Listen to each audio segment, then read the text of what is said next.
Good morning students. आवाज येतोय सर्वांना? प्रार्थना. ओके.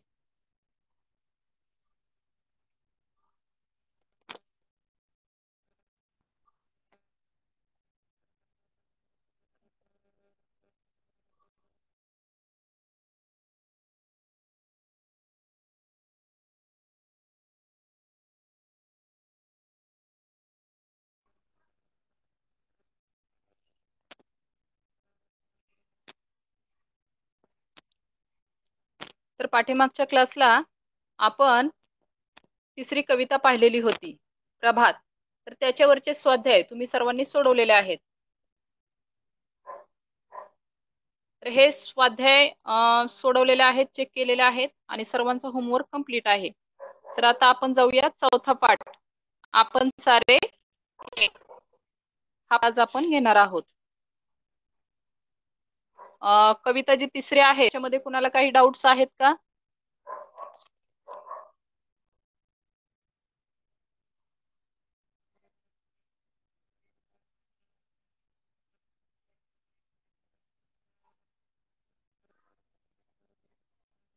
डाऊट्स आहेत का कुणाला काही? नो. ओके. आपण पाहतोय चौथा पाठ.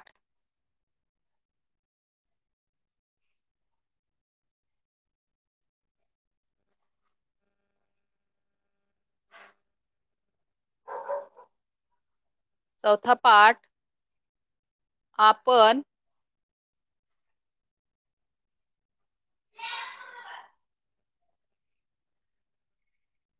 सारे एक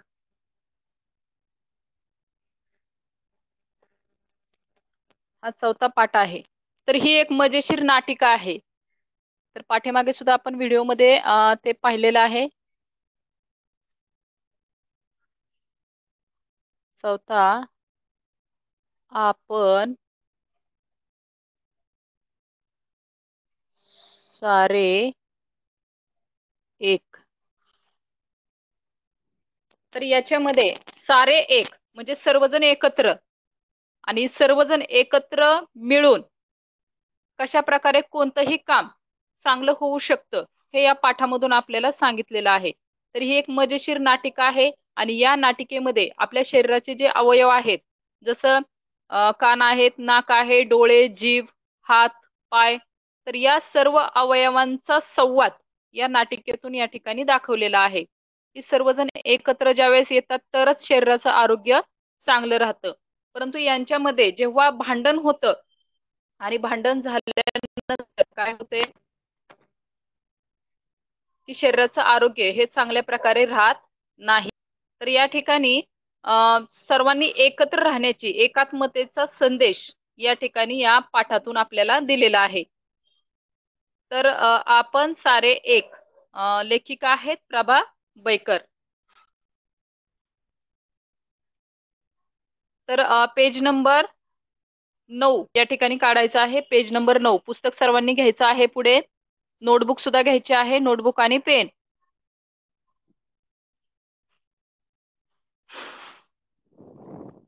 ओके. तर चौथा पाठ आपण सारे एक लेखिका प्रभा बैकर 1948. त्यांचा जन्म आहे 1948. त्या प्रसिद्ध लेखिका आहेत. त्यांची प्राजक्त पाकळ्या तिची गोष्ट. हा 1 मिनिट. ओके ठीक आहे.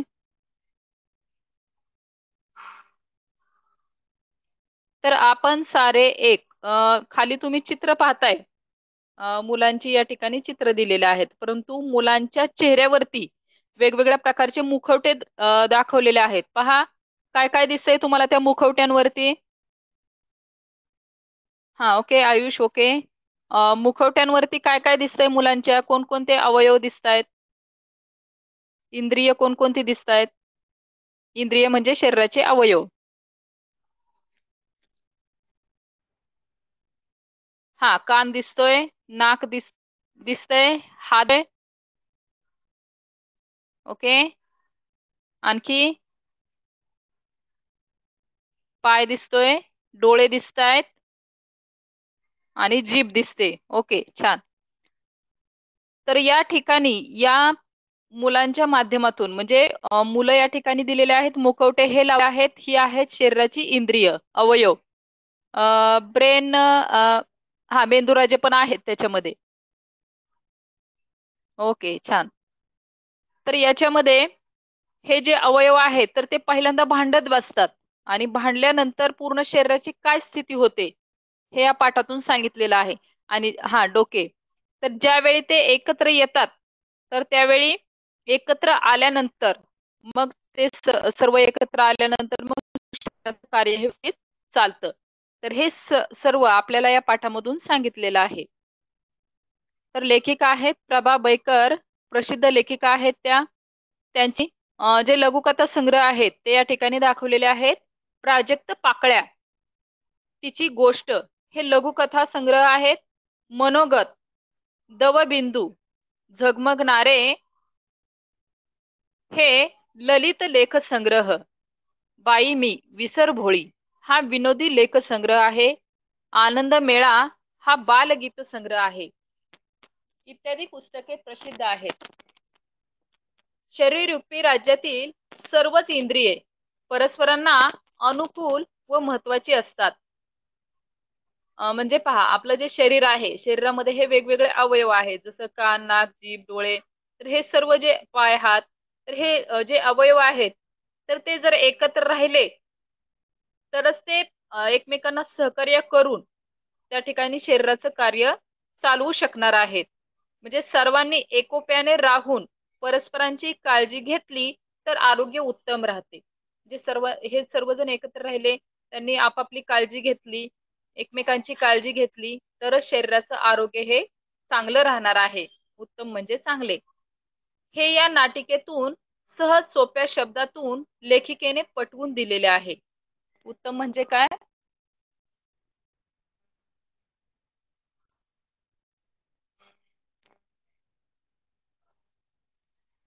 उत्तम म्हणजे सांग. बोर्ड दिसतोय सर्वांना? दिसतोय? हा, ओके. हा, ओके ओके, ठीक आहे. उत्तम म्हणजे चांगले.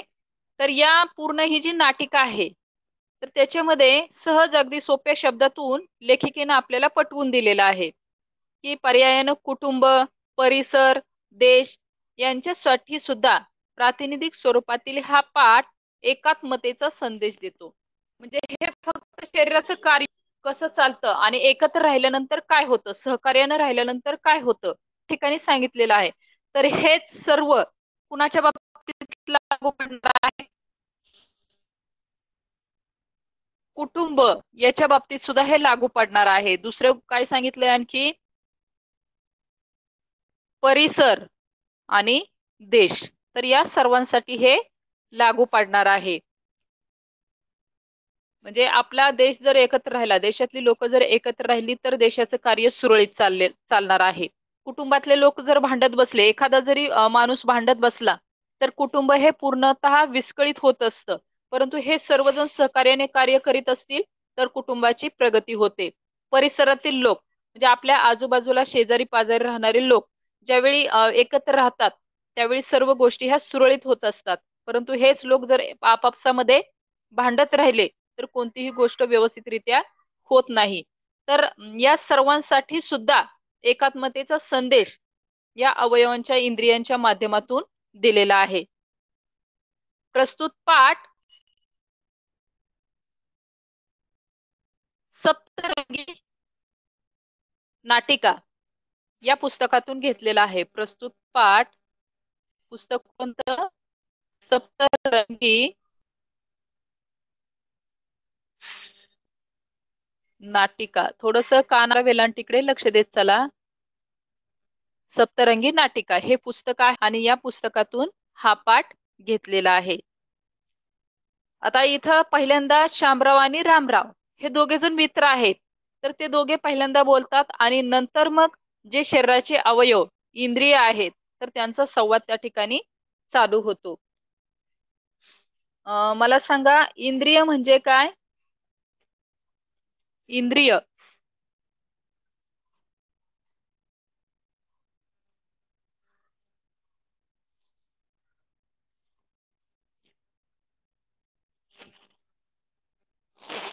इंद्रिय म्हणजे काय? हा, अवयव, शरीराचे अवयव. ओके, छान. अ, प्रस्तुत पाठ कोणत्या पुस्तकातून घेतलेला आहे? इंग्लिश मध्ये टाईप केलं तरी चालेल. काही जणांना मराठी टायपिंगचा फार प्रॉब्लेम येतोय, तर इंग्लिश मध्ये केलं तरी.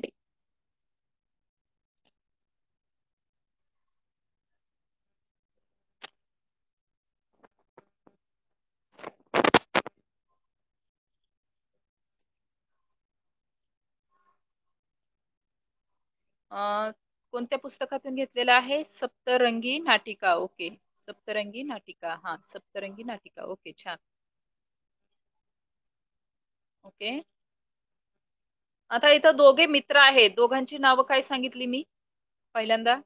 ज्यांचा संवाद आहे आपल्याला पुस्तकामध्ये, ज्यावेळी नाटिका आपण चालू करतोय. हा, शामराव आहेत आणि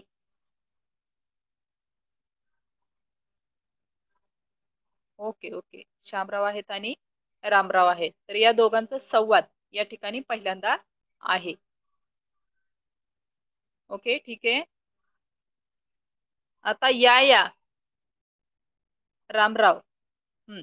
तर शामराव म्हणतात, या रामराव, आज स्वारी कशी आली इकडे? नाशिक सोडून बरे जळगावला आलात.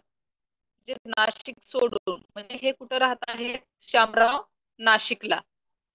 नाशिकहून बरे जळगावला आलात म्हणजे शामराव कुठं राहत आहेत? जळगावला. प्रेझेंटी येते तिथं, काही म्हणजे एवढं काही आवश्यकता नाहीये. अ, तर शामराव हे जळगावला राहतात आणि रामराव कुठे राहतात? नाशिकला राहतात. आणि रामराव नाशिकहून शामरावांकडे जळगावला आलेले आहेत. तर शामराव त्यांना काय म्हणतात? या रामराव, आज स्वारी कशी आली इकडे? स्वारी म्हणजे फिरणारा माणूस. स्वारी म्हणजे फिरणारा माणूस.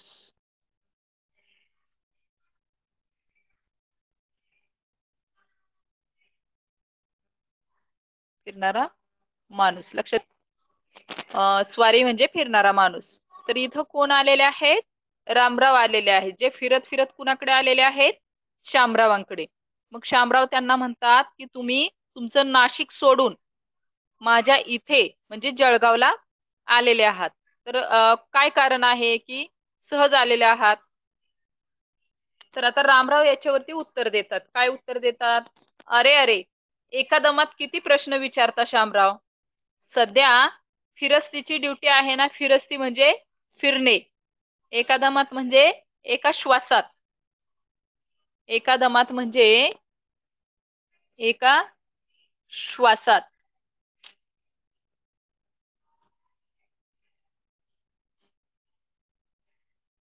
एका श्वासात. एका दमात म्हणजे एका श्वासात. आणि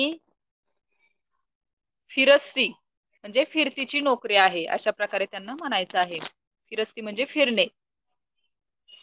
तर रामराव या ठिकाणी म्हणतात, अरे अरे, एका दमात म्हणजे एका श्वासात किती प्रश्न विचारता शामराव.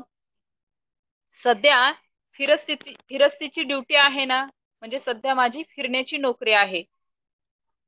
काय करणार बाबा, या पोटासाठी फिरावं लागतं.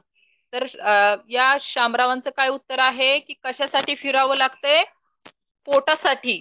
पोटासाठी म्हणजे पोट भरण्यासाठी. तर पोट भरण्यासाठी काहीतरी काम करावंच लागतं आणि काम केलं नंतरच पैसे मिळतात. पैशातून अन्नधान्य आपण विकत घेऊ शकतो आणि आपल्या पोटाची जी भूक आहे ते आपण मिटवू शकतो.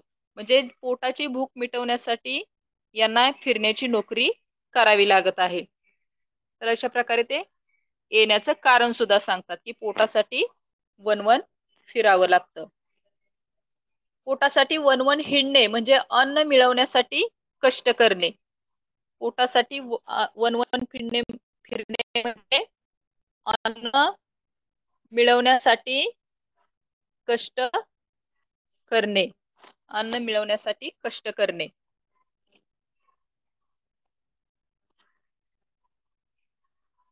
तर याच ठिकाणी शामरावांनी काय येण्याचं कारण सांगितलं पहा, की त्यांची फिरतीची सध्या नोकरी आहे आणि पोटासाठी म्हणजे पोट भरण्यासाठी त्यांना अशा प्रकारे फिरावंच लागतं. तर शामराव परत एकदा म्हणतात की असं असं चला तर मग आपण घरी जाऊन पोटोबाची पूजा करू. आता पोटोबाची पूजा करणे म्हणजे काय, की त्यांना अगरबत्ती लावून वगैरे पूजा करायची का? मी तुम्हाला एक्झामला सुद्धा हा प्रश्न दिलेला होता. पोटोबाची पूजा करणे म्हणजे काय? कोण सांगू शकेल? पोटोबाची पूजा करणे.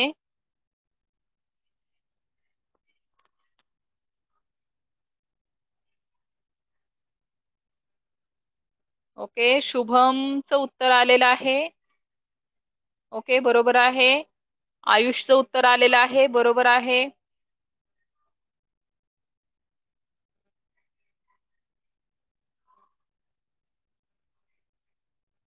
अथर्वचं उत्तर बरोबर आहे. अथर्व, पोट भरून खाणे. हा, ओके, ठीक आहे. शंतनूचं आलेलं आहे उत्तर.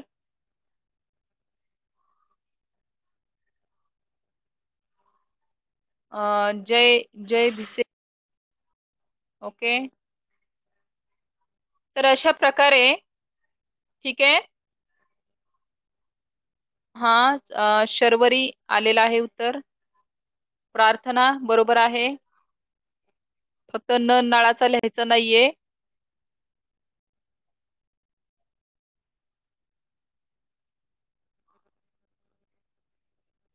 पार्थ बरोबर. ओके, ठीक आहे. हा, ठीक आहे. तर पोटोबाची पूजा करणे म्हणजे जेवण करणे.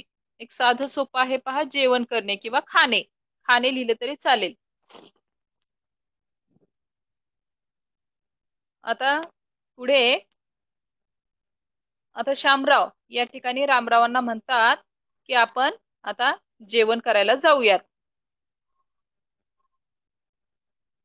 शामराव रामरावांना म्हणतात की आपण आता जेवण करूयात. आता रामराव काय म्हणतात, चला चला कामाचं बघू नंतर, आधी पोटोबा मग विठोबा. आधी पोटोबा मग विठोबा म्हणजे काय रे? आधी पोटोबा मग विठोबा थोडक्यात सांगू शकताय तुम्ही? आधी पोटोबा म्हणजे आधी पोटाची पूजा म्हणजे आधी, हा सांगा थोडक्यात. आधी खाऊ आणि मग देवाचा जप करू अशा प्रकारे, किंवा जप किंवा उपासना किंवा, हा ओके ठीक आहे. प्रथम जेवण नंतर काम. हा, शुभम ठीक आहे. आयुष ठीक आहे.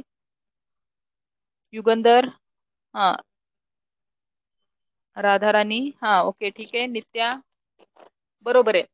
तर आधी काय करायचं, जेवण करायचं आणि मग देवाची उपासना किंवा पूजा करायची अशा प्रकारे ते म्हणतात. आधी पोटोबा मग विठोबा ही म्हण आहे बर का. तुम्हाला माहित असेल काय आहे, म्हण आहे. आणि या म्हणीचा काय अर्थ, की आधी भूक महत्वाची म्हणजे आधी पोट महत्वाचं आणि मग नंतर देवाची पूजा करायची अशा प्रकारे त्याचा अर्थ आहे. आता रामराव म्हणतात चला, अशा प्रकारे दोघे सुद्धा जातात. तर त्या ठिकाणी नासिका, आता कुणाला काय म्हटलेलं आहे पहा, नासिका म्हणजे नाक. नाकाला काय म्हटलेलं आहे, नासिका. कर्णिका कान, नयनकुमार डोळे, जीवाताई जीभ, हस्तकराज हात, पदकुमार पाय इत्यादी अवयवांचा गमतीदार संवाद सुरू होतो. तर या ठिकाणी दोघे जातात आणि आता कोण आलेले आहेत, नासिका म्हणजे नाक, कर्णिका म्हणजे कान, नयनकुमार म्हणजे डोळे, जीवाताई जीभ, हस्तकराज म्हणजे हात आणि पदकुमार म्हणजे पाय. तर हे लक्षात ठेवायचे आहेत यांची नावं. इत्यादी अवयवांचा गमतीदार संवाद सुरू होतो. आता रामराव आणि शामराव यांचा संवाद इथं संपलेला आहे. आणि आता कुणाचा संवाद सुरू होतोय? शरीराचे जे अवयव आहेत, तर हे अवयव त्या ठिकाणी उप झालेले आहेत आणि त्यांचा संवाद म्हणजे त्यांच्यामध्ये आपापसात असलेलं बोलणं. हा, ओके, आपापसामध्ये असलेलं बोलणं त्या ठिकाणी सुरू होतं. आता कर्णिका म्हणते, पहिल्यांदा कोण येतंय पहा. कर्णिका. कर्णिका म्हणजे काय? हा, कान. ओके, आयुषने आधीच उत्तर दिलंय का? कर्णिका म्हणजे कान. तर कान पहिल्यांदा म्हणजे कर्णिका त्या ठिकाणी आलेली आहे आणि ती आल्याबरोबर काय म्हणते? हा, कान नळाचा. ओके. कर्णिका म्हणते, काय ग जीवाताई? जीवाताई म्हणजे कोण? जीवाताई. हा, ओके ओके. हा, ठीक आहे ठीक आहे. ओके. जीवाताई म्हणजे जीभ. ओके, थोडस होतं तुमच्याकडून होते, म्हणजे टाईप करताना चुका होतात. ठीक, मी म्हणजे या ठिकाणी समजतंय तुम्हाला काय टाईप करायचंय ते. जीभ. जीवाताई म्हणजे जीभ. ओके. नेहमी तू बडबडत असतेस आणि आज गप्प गप्प का? एवढी उदास का बरे झाली आहेस? म्हणजे अशा प्रकारे कर्णिका जिभेला म्हणजे जीवाताईला विचारते की तू नेहमी बडबड करत असतेस, परंतु आज कशी आहेस? अगदी गप्प गप्प आहे. तर असं का बरं? तर हा प्रश्न तिनं जीवाताईला विचारलेला आहे. आता जीवाताई याच्यावरती काय उत्तर देते पहा. काय सांगू बाई, मला या पोटोबा खवय्येची मोठी चीड आलेली आहे. खवय्या म्हणजे खाणारा. खवय्या म्हणजे खाणारा. मोठी चीड यायला लागली. आता तिची जीवाताईची तक्रार काय होती? कुणाबद्दल तक्रार होती?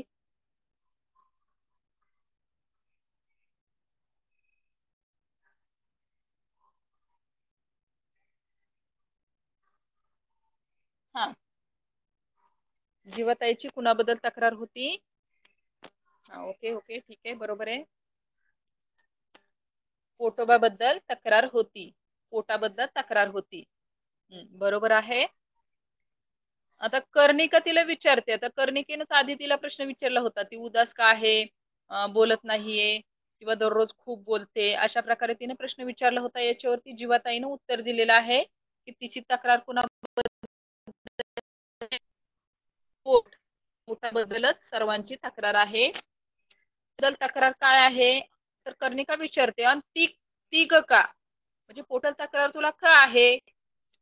तर जीवाताई म्हणते, का म्हणून काय विचारतेस? आता मघाशी रामराव शामरावांचं बोलणं ऐकलंस ना तू? पोटासाठी वनवन हिंडावं लागतं त्यांना. कोणाही माणसाला विचारा, सारी धडपड कशासाठी? तर पोटासाठी. आणि त्या पोटोबामुळे आपलीही फरफट होते. फरफट होणे म्हणजे फरफट होणे म्हणजे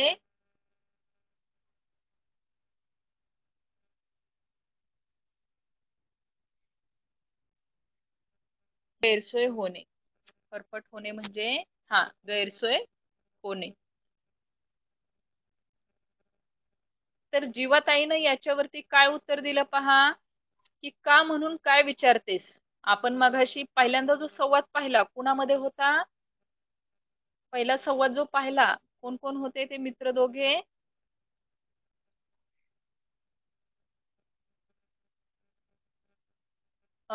पाठाच्या सुरुवातीला हा, ओके, रामराव आणि श्यामराव होते. तर यांच्यामध्ये संवाद पाहिला. हा, बरोबर, रामराव. तर यांच्यामध्ये संवाद पाहिला तर ते काय म्हटले होते? की का आले होते बरं रामराव तिकडे? पोटासाठी वन वन हिंडावं लागतं असं ते म्हटले. म्हणजे त्यांच्यामधला संवाद जरी आपण ऐकला तर ते काय म्हणत होते की पोटासाठीच फिरावं लागतं, जे कष्ट करावे लागतात. तर म्हणजे सारी धडपड कशासाठी? तर फक्त पोटासाठीच करावी लागते. बरोबर, रामराव शामराव होते. आणि त्या पोटोबामुळे आपली सुद्धा काय होते? फरफट होणे म्हणजे सोय होणे. फरफट होणे पहा, तुम्हाला वाक्प्रचार आणि त्याचे वाक्प्रचारांचे अर्थ लिहा आणि वाक्यात उपयोग करा. अशा प्रकारे तुम्हाला प्रश्न येतो. तर फरफट होणे म्हणजे गैरसोय होणे आणि त्याचं वाक्यात उपयोग करून दाखवा मला फरफट होण्याचा. फरफट होणे, गैरसोय होणे. तर याचा वाक्यात उपयोग करताना आपल्याला काय करायचंय पहा, की वाक्यामध्ये फरफट होणे हा शब्द वाक्यामध्ये आला पाहिजे. गैरसोय होणे हा नाही. बऱ्याच जणांनी बघा परीक्षेमध्ये असं केलेलं आहे, की जो अर्थाचा शब्द आहे तो वाक्यामध्ये टाकलेला आहे. तर तसं ते चूक आहे. आपल्याला प्रश्नाचा शब्द वाक्यामध्ये ठेवायचा आहे.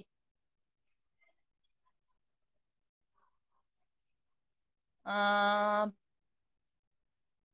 पाहुण्यांची फरफट झाली. ठीक आहे. परंतु काहीतरी आलं की पाहुण्यांना वेळेवर बस मिळाली नाही म्हणून त्यांची फरफट झाली. अशा प्रकारे असं अर्थपूर्ण वाक्य पाहिजे. कधी कधी नवीन ठिकाणी फिरताना फरफट होते. हा, कधी कधी नवीन ठिकाणी फिरताना फरफट होते. बरोबर आहे.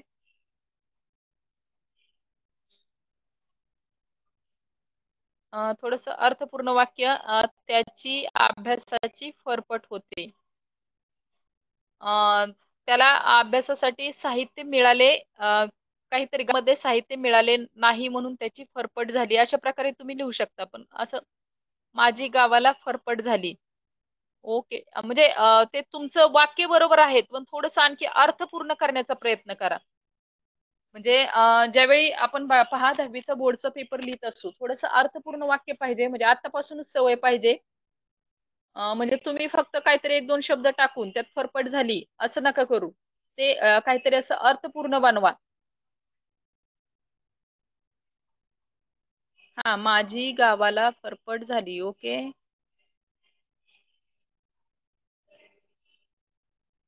मी गावाला जाताना वेळेवर बस आली नाही त्यामुळे माझी चांगलीच फरफट झाली. अशा प्रकारे तुम्ही हे करू शकता. जेवणाची फरफट झाली नाही असं नाही. हा, वेळेवर जेवण न मिळाल्यामुळे पाहुण्यांची फरफट झाली. ओके, छान. चिराग, हेच वाक्य तू वाढवू शकतोस. म्हणजे फक्त आपण करायचं म्हणून वाक्य नाही करायचं, तर त्याला काहीतरी अर्थपूर्ण मागचं पुढचं थोडस त्याला पाहिजे. की जेवणाची फरफट झाली. बरं, का झाली फरफट? आम्ही गावी गेलो तिथे बस मधून गावाला जाताना माझी फरफट झाली. छान. ओके. जय. ठीक आहे.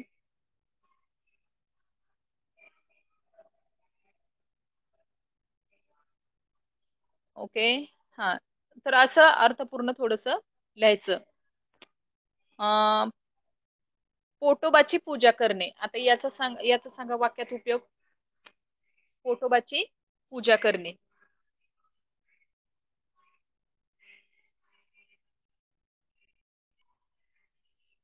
पोटोबाची पूजा करणे म्हणजे काय आपण सांगितलं होतं? जेवण करणे, जेवणे. ती- हा, फरफट झाली तेच सांगतोय का आयुष? ओके, ठीक आहे. पोटोबामुळे जीवाताईची फरफट झाली. ओके.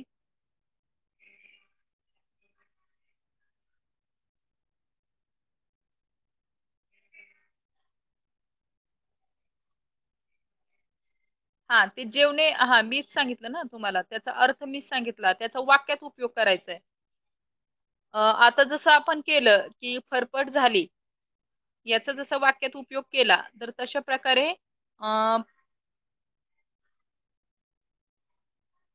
हा, पोटोबाची पूजा करणे याचा वाक्यात उपयोग. पोटोबाची पूजा करण्यासाठी कष्ट करावे लागतात. छान. बघेल तेव्हा दीपा पोटोबाची पूजा करत असते. छान. ओके. आणखी, आता पोटोबाची पूजा करणे म्हणजे जेवणे किंवा खाणे, हे तुम्हाला माहित झालेले आहे. मग त्याच्यावरून तुम्ही वाक्य बनवू शकता. मी काम करून टाकल्यावर पोटोबाची पूजा केली. ठीक आहे, माझं काम झाल्यानंतर मी पोटोबाची पूजा केली. ओके.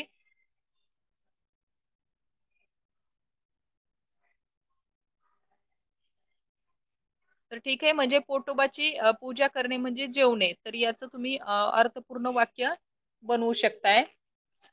ठीक आहे, आता पुढे जाऊयात आपण. पोटासाठी वनवन हिंडणे म्हणजे काय? अन्न मिळवण्यासाठी कष्ट करणे.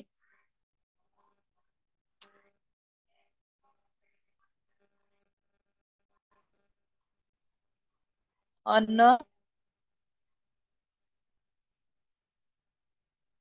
तर त्याच काय उपयोग करायचा आहे तुम्हाला? अन्न मिळवण्यासाठी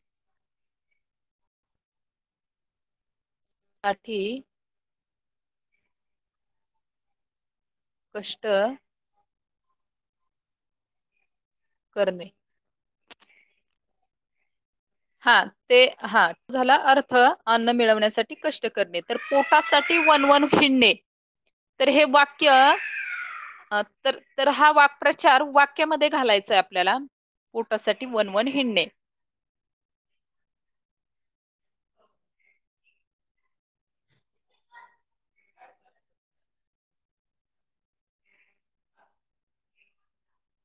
पोटासाठी वनवन हिंडणे, तर याचा आपल्याला वाक्यामध्ये उपयोग करायचा आहे. आणि त्याचा अर्थ तुम्हाला सांगितला की अन्न मिळवण्यासाठी कष्ट करणे. पार्थ काय म्हणायचे? पार्थ सातपुते. तर त्याचं वाक्य बनवायचं. आता वाक्य थोडं मोठं होतंय, कारण ते पोटोबाची वनवन हिंडणे, पोटासाठी वनवन हिंडणे, तर हे वाक्यामध्ये आपल्या आलं पाहिजे. हा, ओके, ठीक आहे. पार्थ ओके.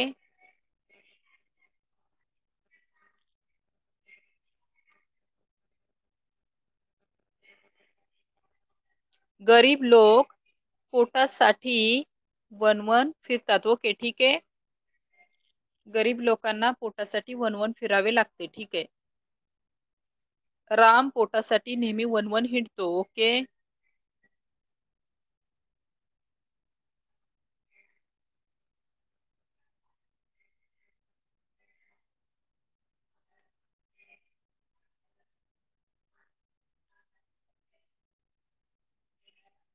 ओके, ठीक आहे. आता आपण पुढे जाऊया. हा, ठीक आहे. तर कर्णिकेची तक्रार होती, नाही, कर्णिका जीवाताईला विचारते आणि जीवाताईची तक्रार होती पोटोबाबद्दल. प्रत्येकाची वनवन ही पोटासाठीच असते. ओके, ठीक आहे. पोटासाठी वनवन, ठीक आहे. किंवा प्रत्येक जण पोटासाठीच वनवन हिंडत असतो, असं ठीक आहे. कारण आपण पोटासाठी वनवन हिंडणे हे त्यात घालायचे. प्रत्येक जण पोटासाठीच वनवन हिंडत असतो. ओके, बरोबर आहे. वरती दिलंय ना? हा, तेच तूच दिलंय ते. ओके. आता या ठिकाणी आपल्याला इथपर्यंत समजलं. फरफट होते. आता पेज नंबर 10. पेज नंबर 10 सर्वांनी काढायचे.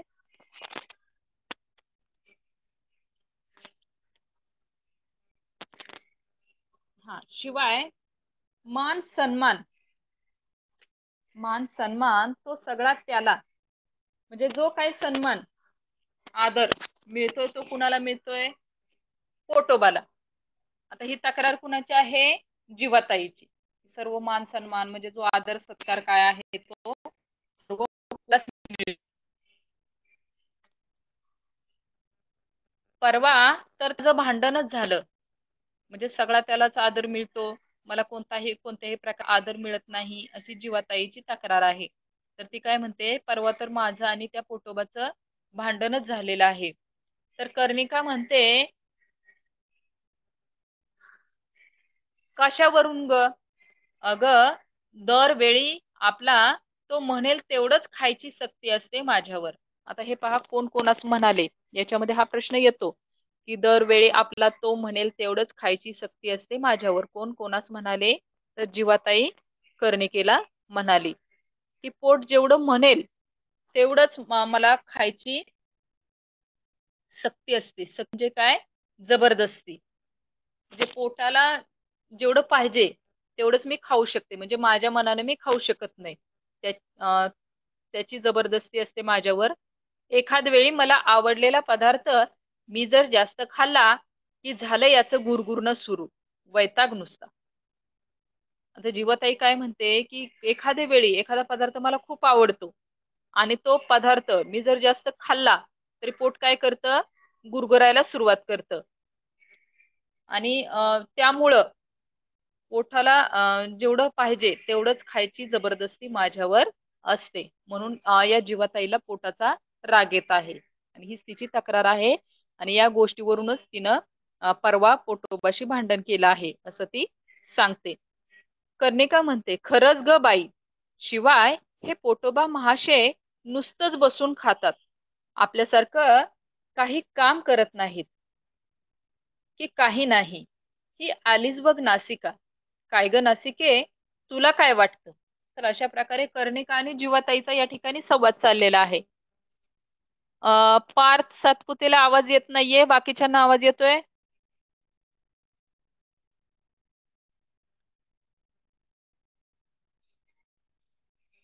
येस युगंधर, यस येतोय. राधाराणी यस. हा हा, तर पार्थ तुला काहीतरी नेटवर्कचा प्रॉब्लेम असेल बघ. बाकी सर्वांना आवाज येतोय. हा ठीक आहे. तर पोटोबा काय करतोय की फक्त त्याला पाहिजे तितकंच खाल्लं पाहिजे अशी जबरदस्ती तो जीवाताईवर करतोय. आणि जीवाताईनं थोडं जरी जास्त खाल्लं तरी पोट गुरगुरायला सुरुवात करतो. तर अशा प्रकारे पुढे काय सांगतात की त्या ठिकाणी कोण येते आता, कुणाचा प्रवेश झालेला आहे, आधी आपताई आणि कर्णिका यांचा संवाद पाहिलेला आहे. आता कोण आलेला आहे? राधिका गिरमकर. 10 मिनिटं राहिलेले आहेत फक्त क्लासला.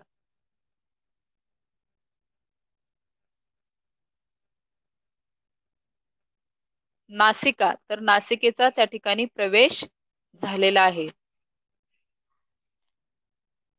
हा तेच तेच, म्हणजे एवढ्या लेट तुम्ही जॉईन होताय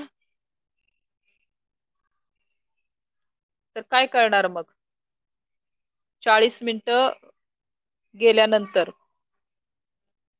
ठीक आहे.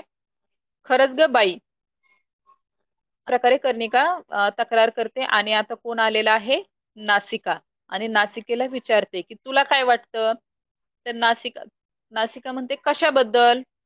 तर कर्णिका म्हणते, अगं ही बडबडी, बडबडी म्हणजे खूप बोलणारी बडबडी पोटोबाबद्दल तक्रार करती. बडबडी कुणाला म्हटलं बरं? बडबडी कुणाला म्हटलं?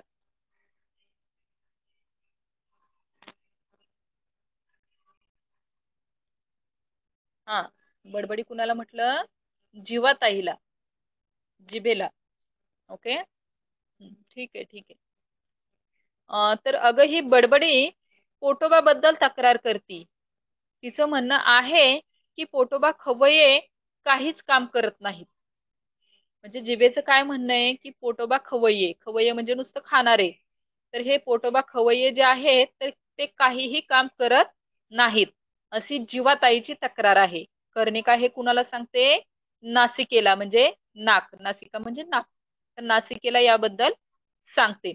तर आता नाशिक सुद्धा याच्यावरती काय उत्तर देते पा, मग त्यात खोटं ते काय, म्हणजे त्यात कोणत्याही प्रकारचं खोटं नाही, तर ते सर्व खरं आहे. माझच बघ ना, रात्रंदिवस श्वास घेण्याचं माझं कार्य सतत चालू असतं. पहा, आपण नाक जर म्हटलं तर नाकाचं कार्य कार्य काय असतं? श्वास घेणे. आणि हे श्वास घेण्याचं कार्य हे रात्रंदिवस करावं लागतं. पहा, हात पाय थोडं स्वस्त बसू शकतात की आपण झोपल्यानंतर हात पाय अशी हालचाल न करता त्या ठिकाणी शांतपणे राहू शकतात. परंतु नाकाचा श्वास घेण्याचं जे कार्य आहे तर ते रात्रंदिवस चालूच असतं.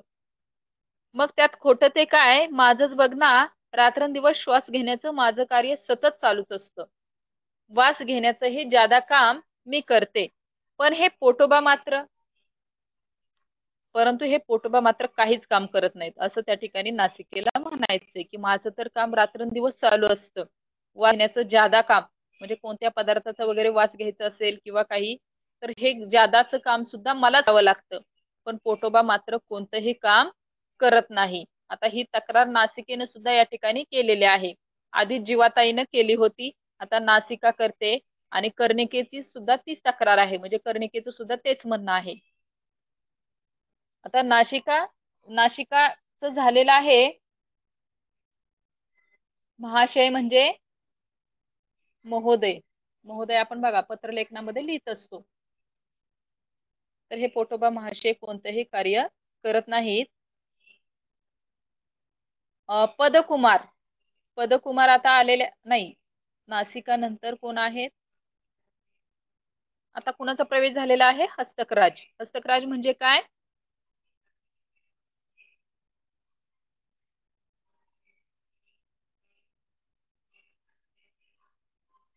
हा, हस्तकराज म्हणजे हात.